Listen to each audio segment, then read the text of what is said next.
자, 이번 소식도 제목 먼저 확인해 보겠습니다. 그들의 크크의 나라는 유유. 자, 우리 박광민 편집자가 이렇게 제목을 잘 뽑는데요. 항상 이렇게 뭔가 의미 있는 이런 내용들을 담고 있습니다. 어떤 이야기인지 궁금하시죠? 바로 청와대 유출 사건에 대한 이야기입니다. 자, 어떤 얘기인지 좀 설명을 좀 해주시죠. 예, 그 작년 11월 28일자였죠. 세계일보가 나라를 떠들썩하게 한 특종 보도를 하나 했는데요. 이 비선 라인에서 그 어떤 그 나쁜 짓들을 하고 있다라는 그 정보, 청와대 문건을 단독으로 입수했다고 해서 보도를 했는데요. 그 보도가 나가기 전날 밤에 이 기사를 쓴 세계일보 기자가 이 박관청 경정에게 자, 드디어 내일 기사 나갑니다. 라는 문자를 보냈고요. 박관청 경장은 그에 대해서 키읔키읔, 재밌다, 고소하다, 이런 의미로 사용되고 있는 키읔키읔을 답장으로 보냈단 말이죠. 그 사실이 어제 동아일보 단독 취재로 확인이 된 내용입니다. 예.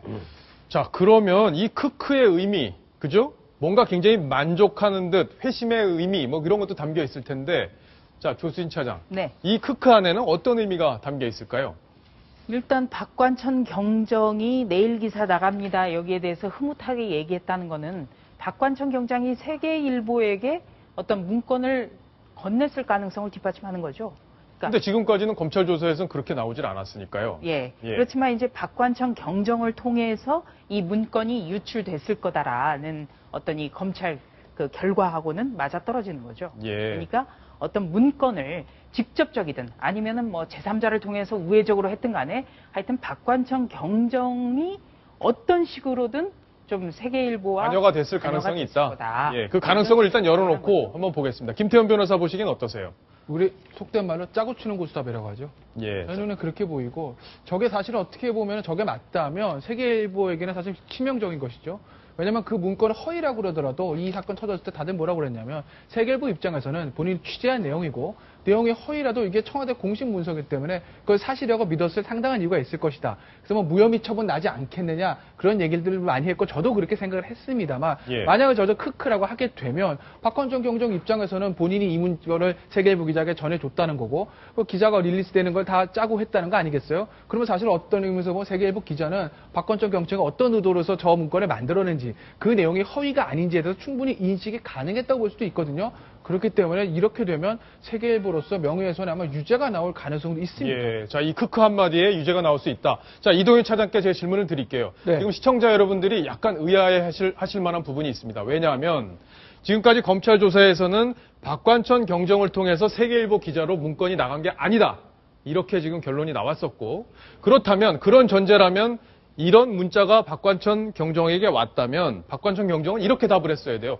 그 문건 어떻게 확보를 한 거야? 그렇죠. 몰랐어야 되는 거잖아요. 그죠? 그렇죠. 근데 알고 있었다라는 취지로 답변을 했는데 그 과정을 좀 설명을 그래서 많이 헷갈려들 하시는데요. 문건을 직접적으로 세계일보 기자에게 전해주진 않았지만 유출 경로를 뒤늦게 알았다. 이렇게 보시면 되겠습니다.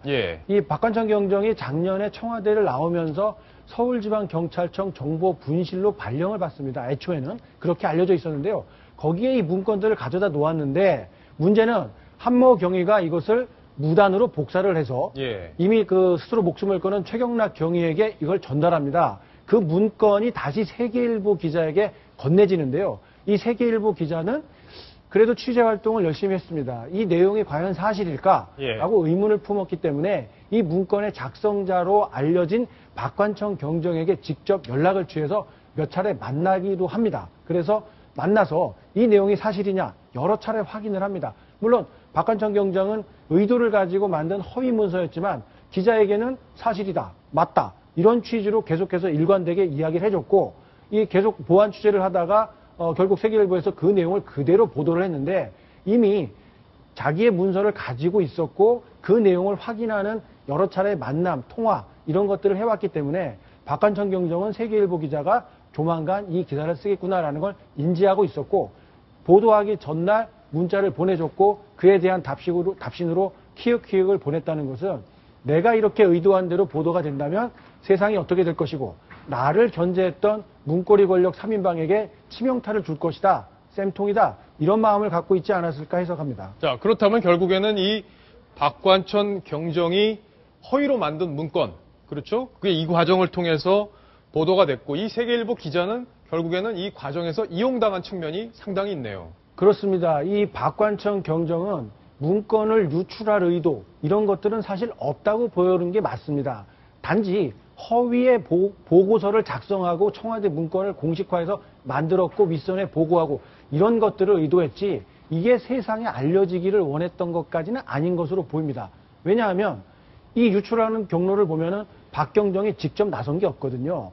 이 최경희와 한경희가 서로 복사하고 전달해주고 기자에게 넘겨주고 이런 행동들 때문에 뒤늦게 알려졌고 그 문서를 입수한 기자가 박관청 경정에게 확인이 들어오니까 가만히 생각을 해봤겠죠. 예. 이것이 과연 보도되는 게 맞겠느냐 틀리느냐.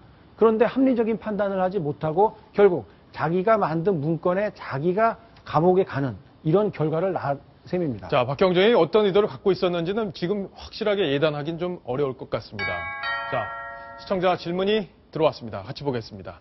청와대 문건 언론 보도 내용만 보면 결국 내용이 사실이든 아니든 일반인인 박지만 씨가 청와대 기밀 문서 보고를 받은 건데, 자, 그럼 이것은 위법이 아닌가요? 자, 김태현 변호사께 질문을 드릴게요. 결국엔 박지만 씨도 이번 건에서 검찰 수사를 받았는데 무슨 혐의가 없는 건지 바로 이 보고를 받은 데 대한 위법성을 묻는 질문이네요.